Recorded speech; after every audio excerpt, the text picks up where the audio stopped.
मुंबईत झालेल्या मुसळधार पावसामुळे मुंबईची पार तुंबई झाली आणि महानगरपालिकेचे दावे हे फोल ठरले। यानंतर ठाकरेंची शिवसेना आक्रमक झालेली आहे। ठाकरेंच्या शिवसेनेनं मुंबईचे पालकमंत्री आशिष शेलार यांच्या विरोधात बॅनरबाजी केलेली आहे। मुंबईत वांद्रे इथं हे बॅनर सध्या झळकतायत। यावर शेलार यांच्यावर टीकात्मक बॅनर लावण्यात आलेले आहेत। मुंबईची तुंबई झाल्यामुळे पालकमंत्री आशिष शेलार यांच्या विरोधात ठाकरेंच्या शिवसेनेची ही जोरदार बॅनरबाजी आहे। या सगळ्याविषयी अधिक माहिती घेऊया आपले प्रतिनिधी भूषण शिंदे यांच्याकडून।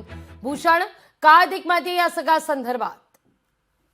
लागवी एकंदर मुंबईत जो मुसळधार पाऊस झाला त्या पावसानंतर मुंबईची तुंबई झाली आणि या संपूर्ण घडामोडीनंतर आता कुठेतरी शिवसेना, उद्धव बाळासाहेब ठाकरे पक्ष आणि भाजप यांच्यामध्ये आपल्याला जुंपलेली पाहायला मिळत आहे आणि एकंदर संपूर्ण एकमेकांवर टीका सध्या करण्याचं सुरू आहे।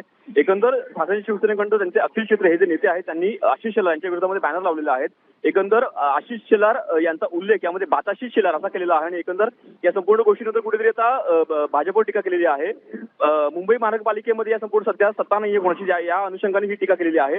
या संपूर्ण अनुषंगाने या पॅनलवर असं लिहिलं आहे की मतदारांनी तुम्हाला सत्तेमध्ये बसवलं नाही तर तुम्ही लाथाडून सत्तेमध्ये गेलात आणि मुंबईकरांचा पाय गटारात गेला, अशा प्रकारे हा आशय केलेला आहे। त्यानंतर आशिष शेलार यांचं तोंड माईकमध्ये गेलं, अशा प्रकारे हा उल्लेख केलेला आहे। त्यामुळे अत्यंत तिखट आणि कठोर शब्दात टीका केलेली आहे। एकंदर संपूर्ण प्रक्रियेनंतर कुठेतरी अनेक बॅनर जे काढले गेलेले आहेत, मात्र अजूनही काही ठिकाणी बॅनर आहेत। त्यामुळे या संपूर्ण गोष्टीनंतर भाजप किती याला प्रत्युत्तर देते हे पाहणं अत्यंत महत्त्वाचं असेल। लागवी, धन्यवाद तुम्ही दिलेल्या सविस्तर माहिती करता।